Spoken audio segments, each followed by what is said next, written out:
अस्सलाम वालेकुम। वालेकुम अस्सलाम। अजीज तलबा व तालिबात, आज जमात हुई का तारीख मजमून हम ये पढ़ेंगे। जैसा कि अभी माहौल है, स्कूल जारी नहीं, बच्चों के दिल तालीम से उकता चुके हैं। माँ बाप घर पर बच्चों को कहते हैं बेटा पढ़ पढ़, लेकिन बच्चों में वो दिलचस्पी नहीं रही। प्यारो बच्चों, मैं आपसे कहना चाहूँगा, इस वक्त तो आप घर पर हैं, फुर्सत के लम्हात है, क्यों ना हम ये फुर्सत के लम्हात को वसूल करें। आपको रोजाना कुछ ना कुछ पढ़ाया जाता है, आप उसके जरिए अपने वक्त का सही इस्तेमाल करें। बच्चों, हमने पिछले असबाक में तारीख के माखज इसके बारे में पढ़ा है।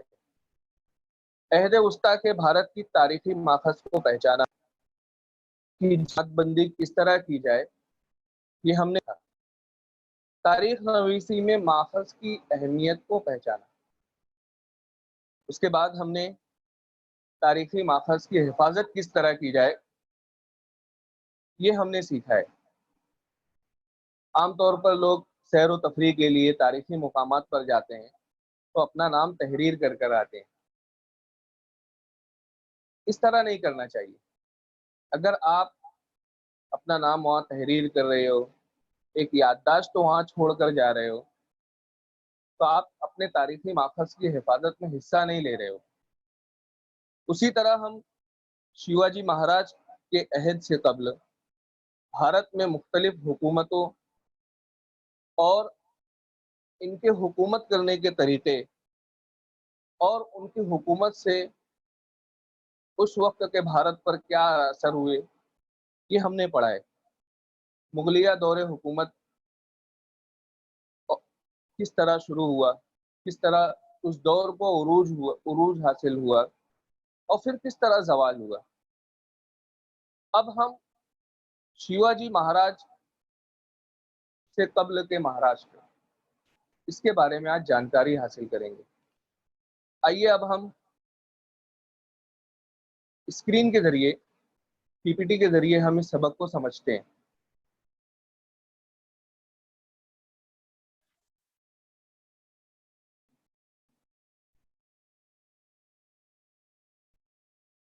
बच्चों, ये हमारा सबक शुरू हो रहा है। जैसा कि आप देख रहे हैं, शिवाजी महाराज से कबल का महाराष्ट्र। हमारे सबक का नाम है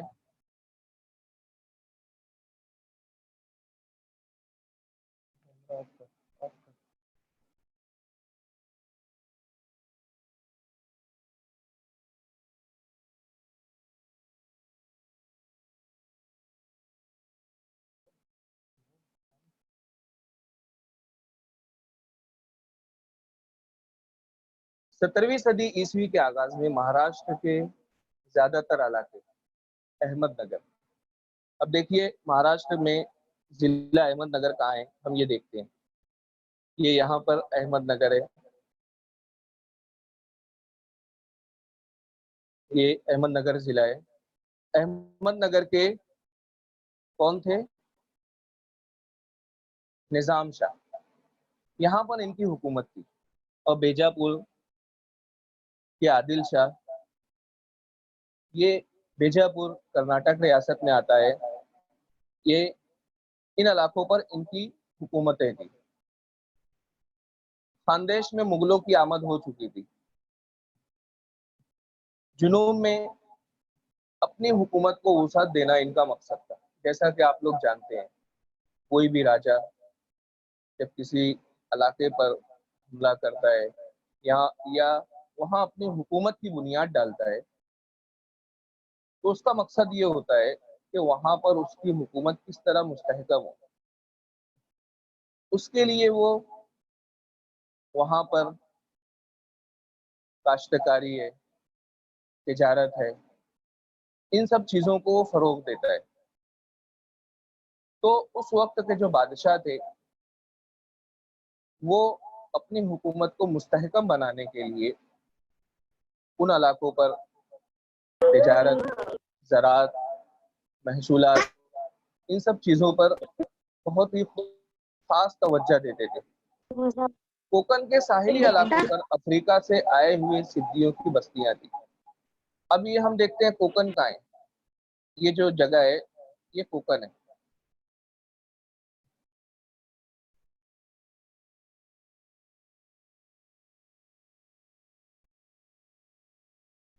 ये देखो, ये पूरा कोकन का साहिली पट्टा है, आप लोग देख रहे हैं। उसके बाद उसी दौरान यूरोप से आने वाले पुर्तगालियों, फ्रांसीसियों और वलंदीजी हॉलैंड के रहने वाले को कहा जाता है। अब इनके दरमियान जब फ्रांसीसी और पुर्तगाली हिंदुस्तान में आए, बगैर से तिजारत के लिए ये हिंदुस्तान में कदम रखा, लेकिन इन लोगों के दिमागों में बड़ी वसात थी। तिजारत के जरिए किस तरह उस इलाके पर काबिज होना, ये उनके अंदर था। और जैसा कि आप लोग जानते हैं, अंग्रेज भी हमारे मुल्क पर एक जमाने तक राज किया और उनकी पॉलिसी थी लड़ाओ और हुकूमत करो। जाहिर सी बात है, ये लोग अपनी हुकूमत को वसी करने के लिए कुछ चालें चलेंगे या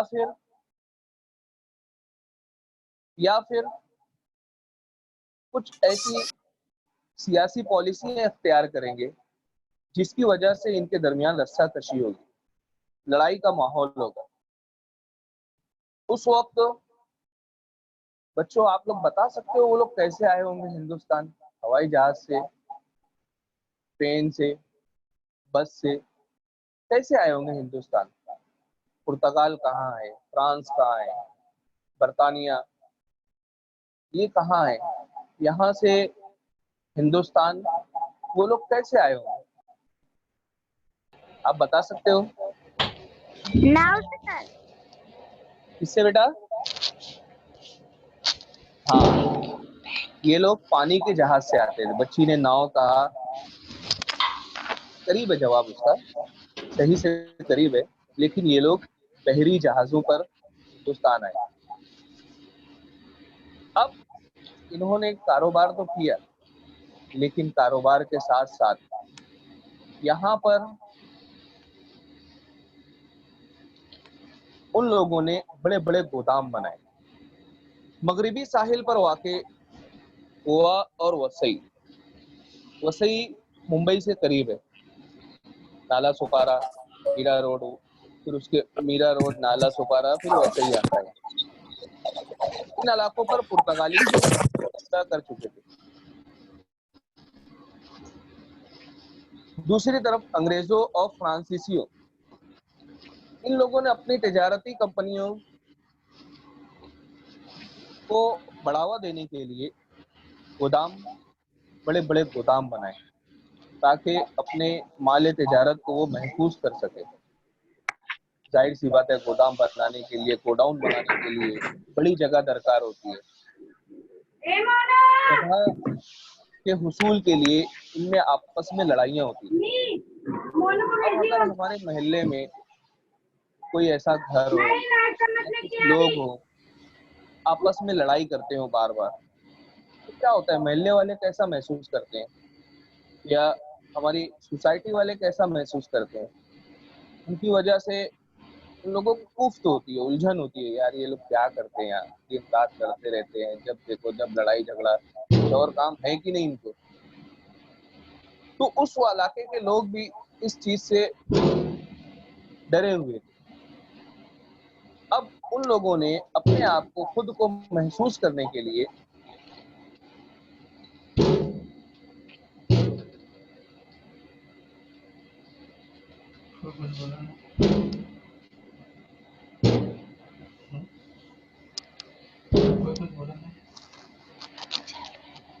हेलो।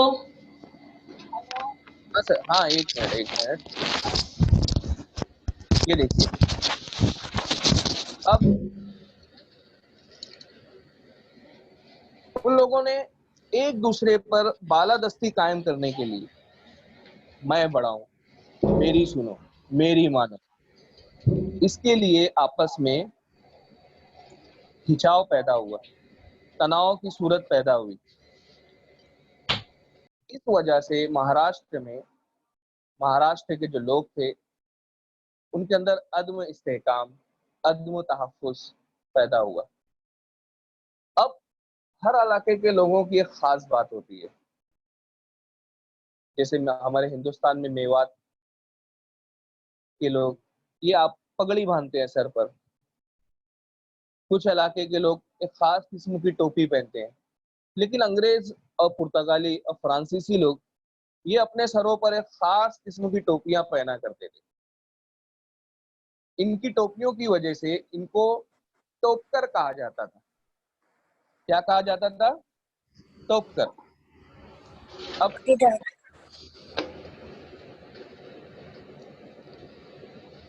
उस वक्त जो गांव थे महाराष्ट्र के, बहुत बड़े बड़े नहीं थे, छोटी छोटी आबादियां होती थी, छोटे छोटे कस्बे हुआ करते थे, मौजा, परगना, ये हुआ करते थे। अब हम देखते हैं आमतौर पर परगना कई गांवों का मजमुआ होता था। आप तस्वीर में देख रहे हैं, यहाँ पर कई गांव हैं, इसे परगना कहा गया है। कई गांव होते हैं,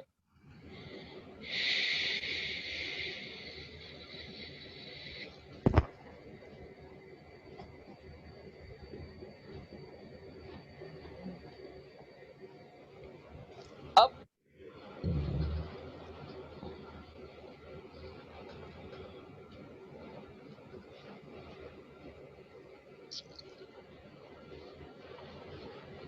कस्बे छोटे गांव को कहते हैं, कस्बे छोटे गांव का मौजा कहा जाता है। अब हम तरतीब के साथ गांव यानी मौजा, कस्बा और परगना के बारे में मालूमात हासिल करेंगे।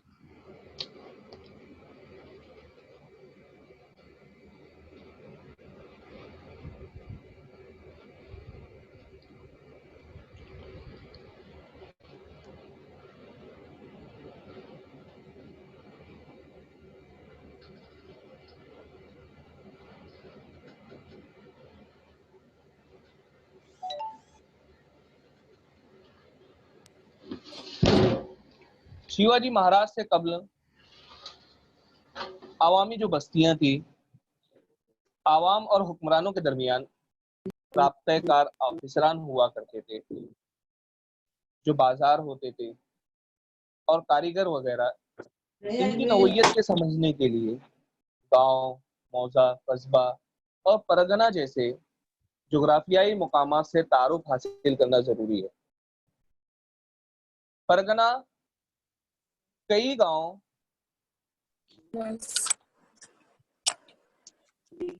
कई गांव के मिलने से परगना बनता है। मौजा, बेहतरे लोग गांव में ही रहते थे, गांव को मौजा भी कहा जाता था। गांव का मुखिया को पाटिल कहा जाता है।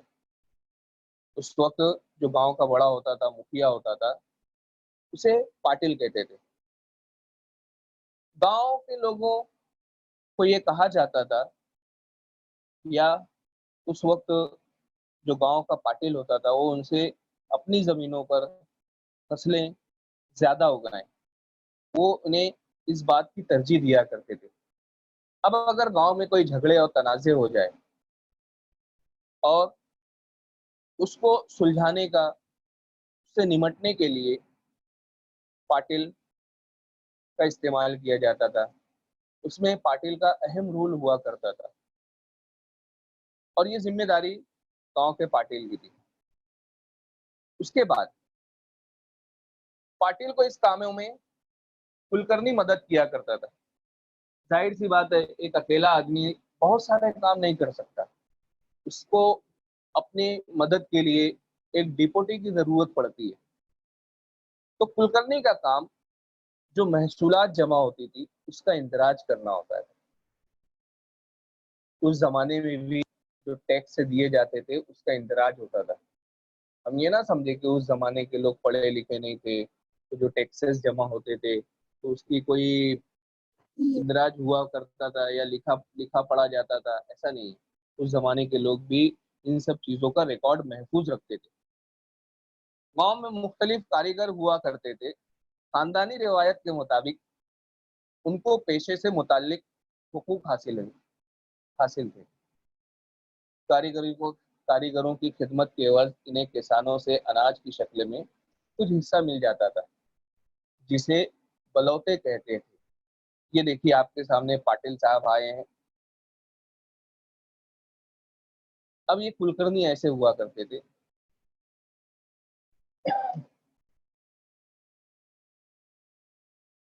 अब हम कस्बा, बड़े गांव को कस्बा कहा जाता था। आमतौर पर परगना के सदर मुकाम को कस्बा कहा जाता था। मसलन इंदापुर परगना का सदर मुकाम इंदापुर कस्बा, वाई परगना का सदर मुकाम वाई कस्बा। गांव की तरह कस्बे के लोगों का अहम पेशा भी ज़राअत होता था, लेकिन ज़राअत के साथ साथ वहाँ कुम्हार है, बढ़ई है, सुनार है, ये सब हुआ करते थे, लोहार है।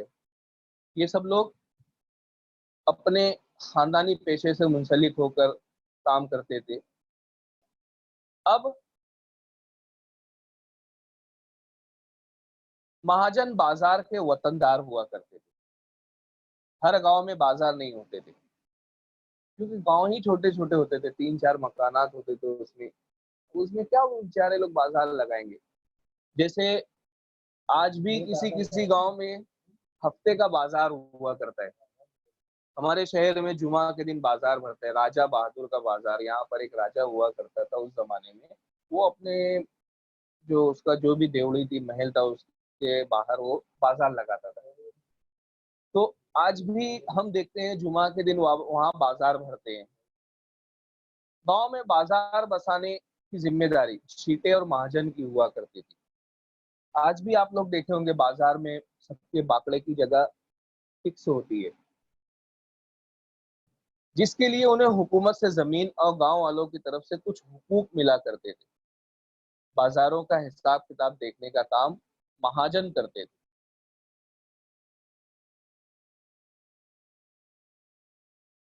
परगना कई गांवों पर मुश्तमिल होता था, लेकिन परगना की तादाद मुतय्यन नहीं थी। मसलन पूना परगना बड़ा परगना था, जिसमें 290 गांव थे। वहीं चाकन में 64 गांव थे। शिरवल परगना छोटा परगना था, जो सिर्फ 40 गांव पर मुश्तमिल था। देशमुख और देशपांडे परगना के वतनदार अफसर हुआ करते थे। देशमुख पाटिलों का सरबराह हुआ करता था। गांव की सतह पर जो काम पाटिल किया करते थे, वही काम परगना की सतह पर देशमुख किया करता था।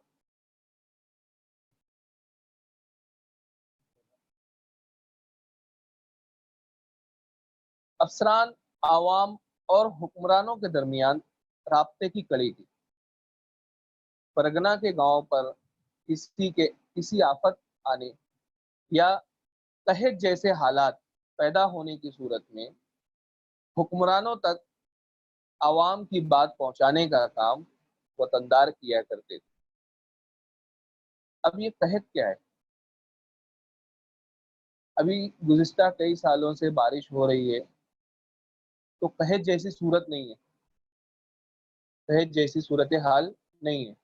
लेकिन जब बारिश नहीं होती है,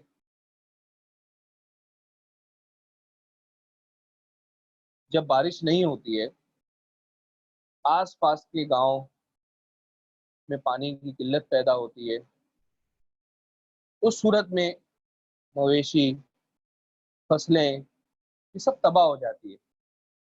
ऐसे हालात हो जाते हैं कि गांव में पीने के लिए पानी, जानवरों के लिए चारे,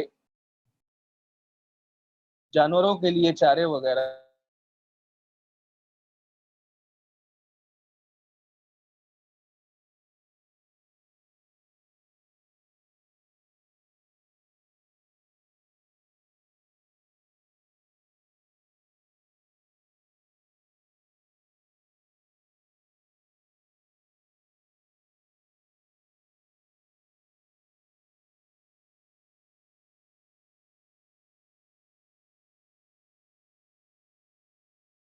हेलो हेलो हेलो। हेलो हाँ, आ रही है हेलो आवाज। Dawood sir, screen Dawood share नहीं सर। हो रहा है, 1 मिनट। हाँ,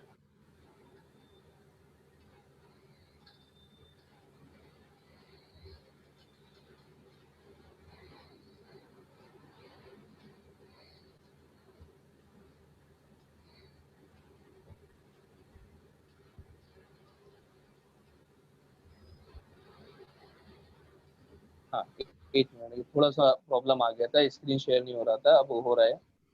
स्क्रीन दिख रहा है बच्चों आपको? सर दिखा दे रहा है।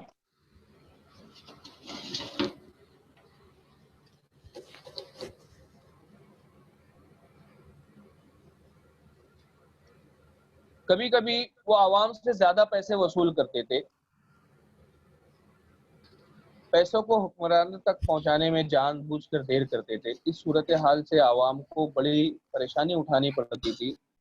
तो इन सब को देखने के लिए कुछ आफिसरान हुआ करते थे जो निगरानी करते थे।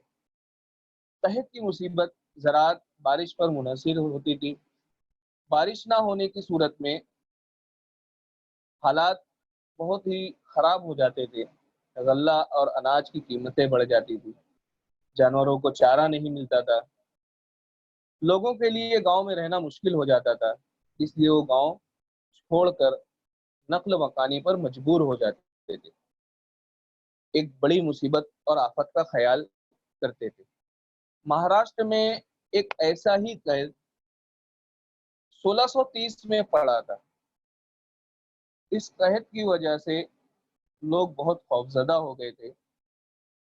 अनाज, रोटी, जानवरों के लिए चारे, इन सब की शदीद किल्लत थी। रोटी के एक टुकड़े के लिए लोग खुद को बेचने के लिए तैयार थे, लेकिन कोई खरीदने वाला नहीं मिलता। खानदान के खानदान तबाह हो गए, मवेशी हलाक हो गए, ज़राअत खत्म हो गई, माशी मामलात बिगड़ गए। लोग दर बदर की ठोकरें खाने पर मजबूर हो गए। अब ऐसी हालत में एक वारकरी फिरके की खिदमत हुआ करती थी। ज़ैफुल एतकादी और रसूमात की समाज पर बहुत मजबूत गिरफ्त थी। लोग तकदीर परस्ती की भेंट चढ़ चुके थे। इनका जोश अमल सर्द पड़ गया था। आवाम की हालत दगरगूं और बदतर थी। ऐसी हालत में आवाम में बेदारी पैदा करने का काम महाराष्ट्र के वारकरी फिरके ने अंजाम दिया।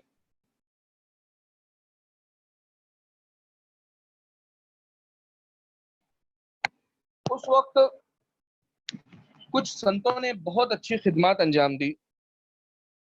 संत नामदेव वारकरी फिरके के बहुत ही अहम संत थे। ये देखिए, संत नामदेव की तस्वीर है। वे एक आला मुंतजिम थे।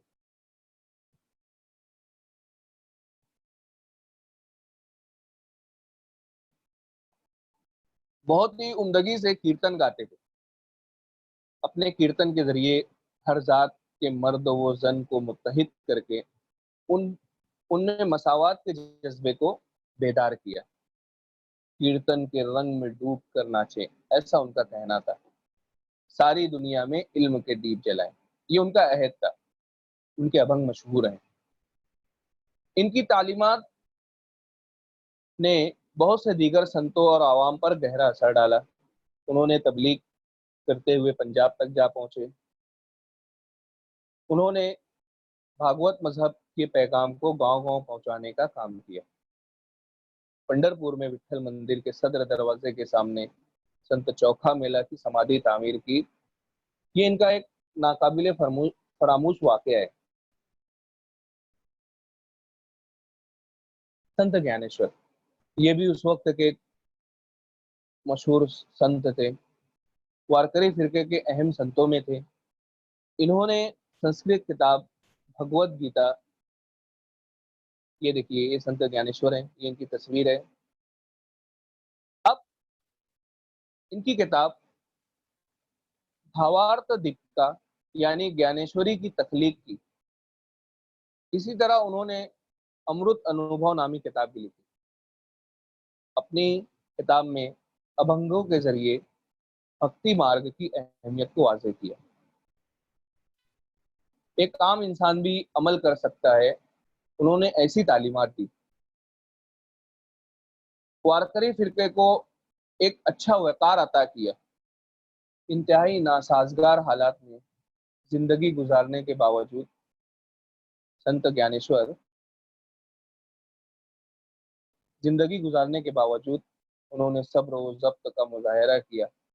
अपनी जिंदगी में कभी कड़वापन, तलखी ये नहीं आने दी। इनके अखलाक बहुत उम्दा थे और इनकी शायरी भी बहुत मशहूर है।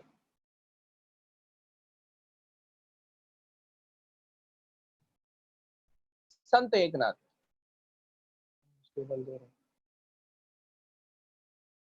एक पुरवकार संत के तौर पर जाने जाते हैं। इनकी तख्लीक करदा अदब वाफर और मुख्तलिफुन नौ, इसमें अभंग, घोड़नी, भारोवड़, लोकगीत,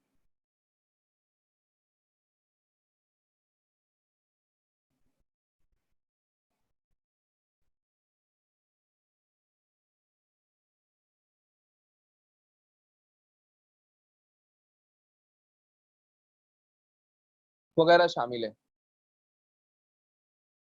इन्होंने निहायत आसान तरीके से भगवत धर्म को पेश किया। रामायण के मता में राम कथा के जरिए उन्होंने आवामी जिंदगी की तस्वीर कशी की।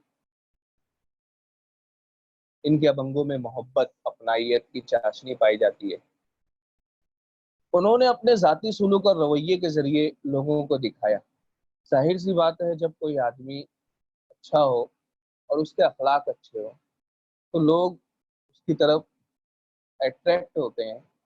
आदमी बहुत अच्छी अच्छी बातें करे लेकिन उसके अखलाक अच्छे ना हो, बोलता बहुत है लेकिन करता कुछ नहीं है, तो ऐसे आदमी के बोलने और करने के फर्क होने की वजह से लोग उसकी कही हुई बातों पर अमल करने पर राजी नहीं होते हैं। इन्होंने जिंदगी के आला मकसद के हुसूल के लिए दुनिया तर्क करने की जरूरत नहीं,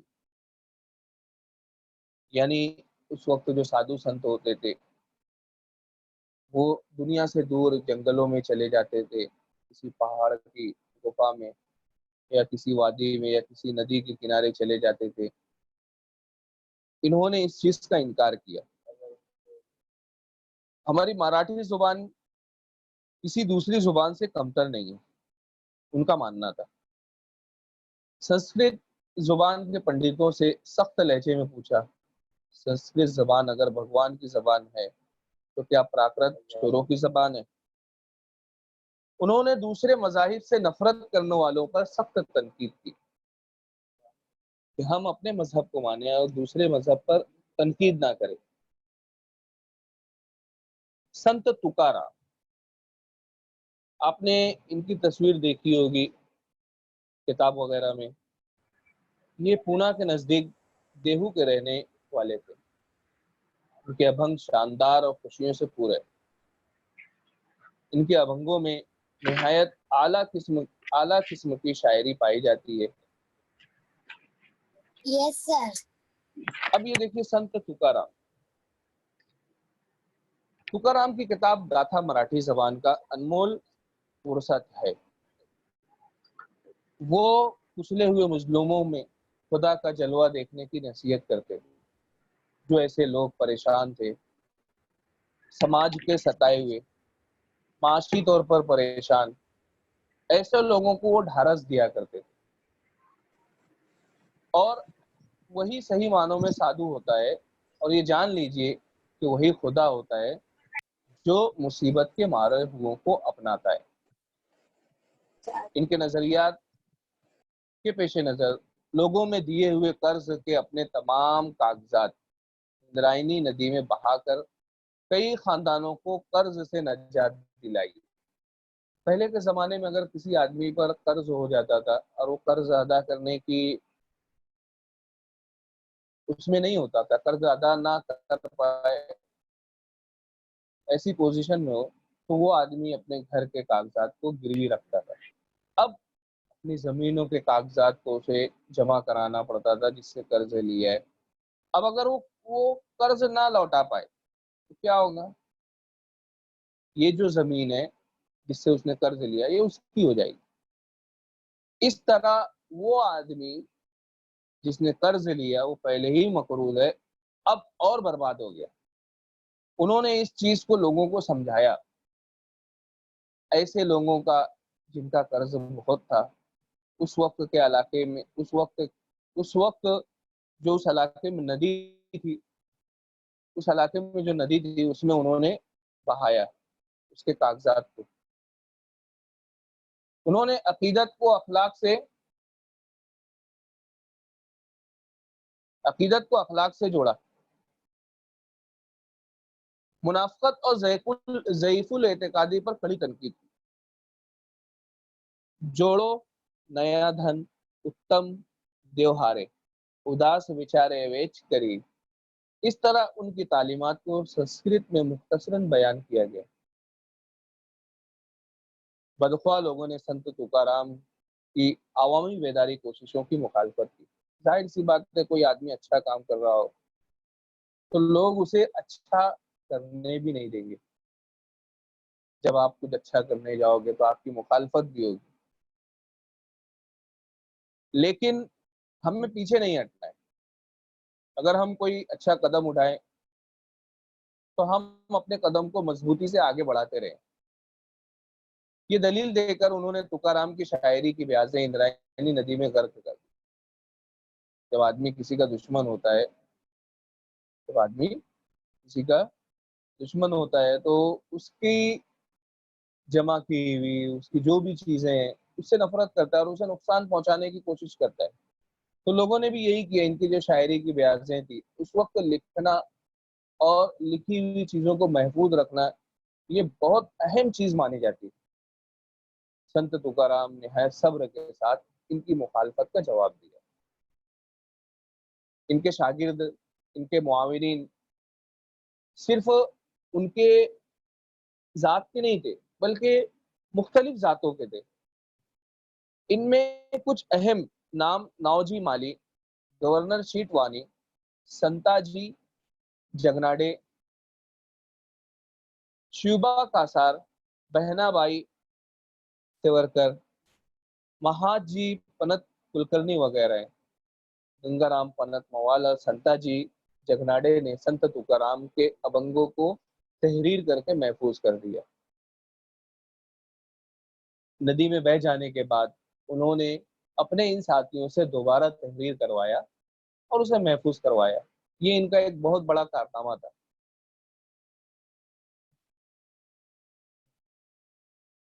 अब संतों की खिदमत का समरा, जाहिर सी बात है, जब जाहिर सी बात है जब कोई आदमी अच्छे काम करता है तो उसकी उस खिदमत का एक नतीजा निकलता है, उसको मेहनत का फल मिलता है। हम कहते हैं ना, सब्र का फल मीठा होता है। तो इन्हें बहुत सब्र करके काम करना पड़ा।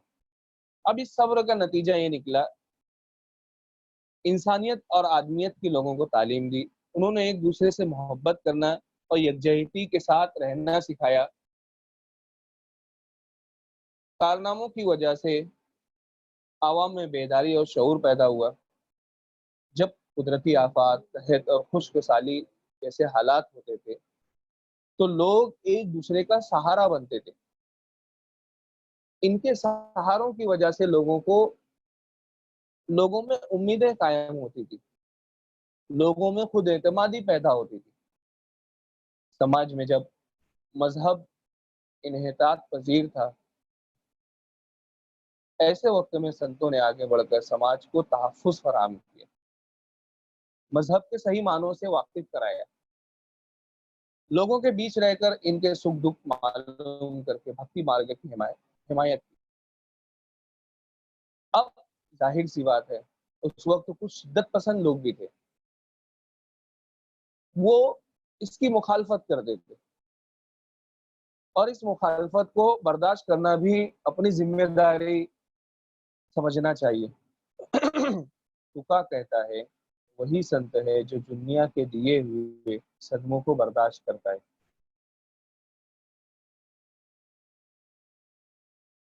तुका कहता है वही संत है जो दुनिया के दिए हुए सदमों को बर्दाश्त करता है। इन अल्फाज में तुकाराम ने सच्चे संतों की पहचान बयान की है।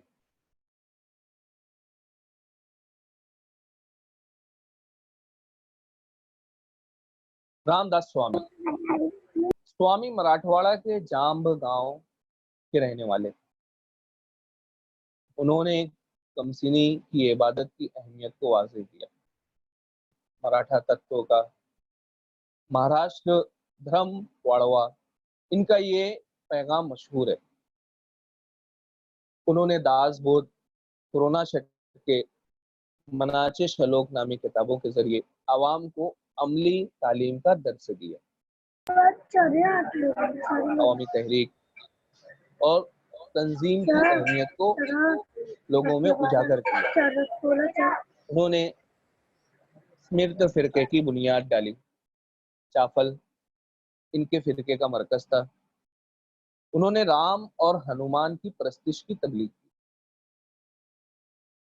जाहिर सी बात है, तबलीग करने के लिए सफर करना पड़ता है, एक इलाके से दूसरे इलाके जाने की जरूरत पेश आती है। अब उस जमाने में उन्होंने गुलामी में आजादी की तहरीकें, शिवाजी महाराज से कबल महाराष्ट्र में आम तौर पर सियासी, समाजी और सकाफती हालात कुछ इस तरह के थे कि इस जमाने में महाराष्ट्र आदिल शाही हुकूमत के मातहत था, जिसकी वजह से यहाँ आज़ादी नहीं थी। लेकिन कुछ लोग आज़ादी के ख्वाब जरूर देख रहे थे। उन लोगों में शाहजी का नाम सरे फेरिस्त था। अब हम इस सबक के कुछ मशकी सवालात को हल करते हैं। मैं बच्चों से कुछ सवालात करना चाहूंगा।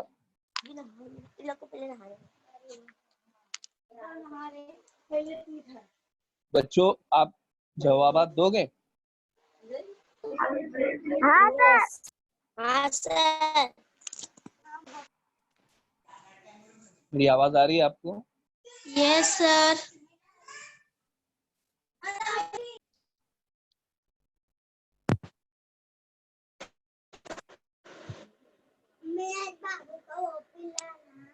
गजोड़ मजोड़ के रख देती है, एयरफोन नहीं रखने होता। आपको ये सबक समझ में आया? उस जमाने की कुछ तस्वीर को हमने आपके सामने लाया। बताइए, आपको ये सबक समझ में आया या मैं दोबारा समझाऊं?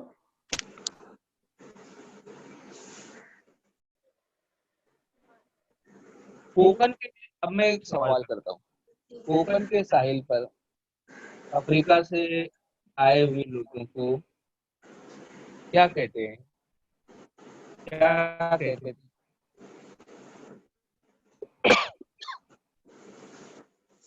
बताइए।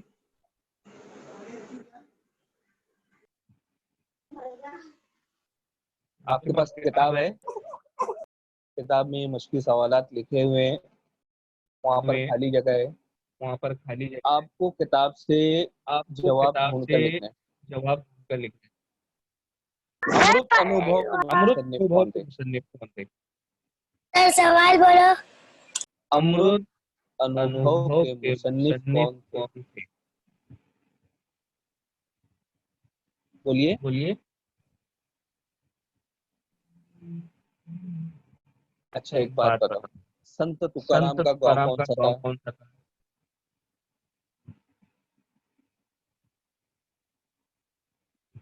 बोलो बच्चों।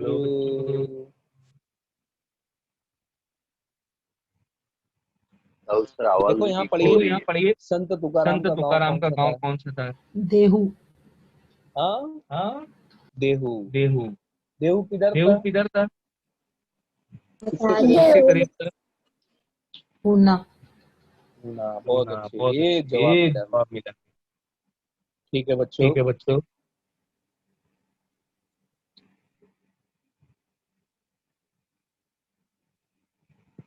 अब अब कमसिनी की कमसिनी की इबादत की इबादत की अहमियत को अहमियत को वाज़ेह करने वाज़ेह वाले करने कौन वाले थे? कौन थे? कमसिनी किसे कमसिनी कहते किसे हैं? कहते हैं? बताइए। बताइए। कमसिनी कमसिनी यानी यानी छोटी उम्र। बच्चा जब बच्चा जब छोटा छोटा होता है। होता है। हाँ? हाँ? छोटा बोले छोटा तो बोले तो पहली में पहली हो, में, दूसरी में हो, तीसरी, चौथी, पांचवी, छठी, सातवीं, यहाँ तक यहाँ तक कमसिनी होता है।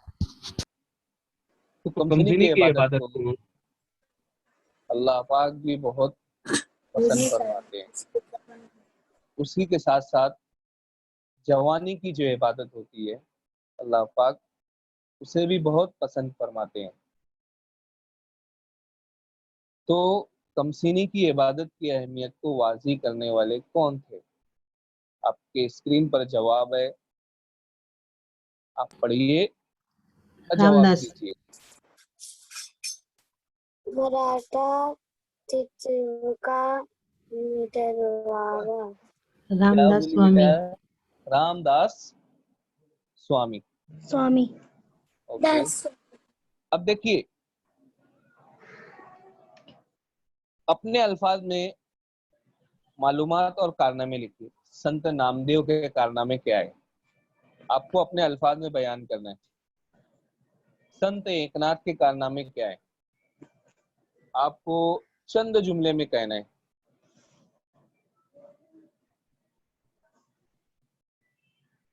आपके स्क्रीन पर दिख रहा होगा संत एकनाथ के बारे में, दिख रहा है बेटा? Yes sir. आओ बोलो, बोलिए।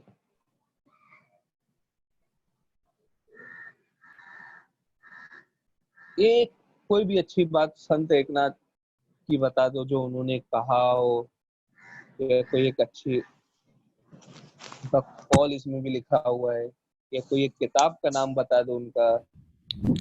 सर। सर।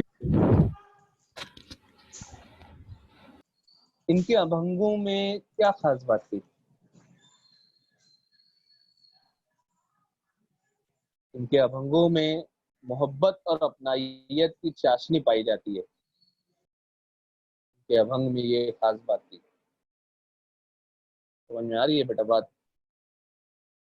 और इनकी एक खास बात सबसे अच्छी ये थी, ये दूसरे मज़ाहिब पर तनकीद करने वालों से नफरत करते थे। ये कुछ मुश्किल सवालात हुए।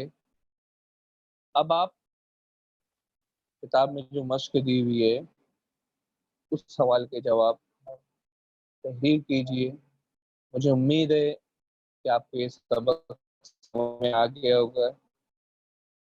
आप इसी तरह तमाम सातवीं के बच्चे रोज़ाना आपकी जो जूम मीटिंग होती है इस पर रोज़ हमारे असातिज़ा बड़ी मेहनत से, लगन से तैयारी करके इस पर लेक्चर देते हैं। तो आप सुबह जल्दी उठिए, रात में जल्दी सोइए, और एक दिन पहले आपके सर से क्या पढ़ाया जाने वाला है इसकी जानकारी हासिल कर ले। उस मजमून की किताब, कॉपी आप लेकर बैठें और हशास बशास बैठे। समझ में आ रही है ना बात? कुछ बच्चों को हम देखते हैं वो तकिए पे सिर रख के सोए हैं और देख रहे हैं, कुछ बच्चे जमा ही लेते हैं।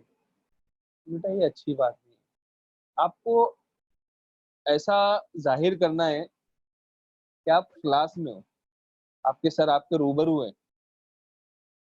जब आप इस किस्म की तैयार होकर बैठोगे तो इंशाल्लाह आपको जो सिखाया गया वो ज़रूर याद रहेगा।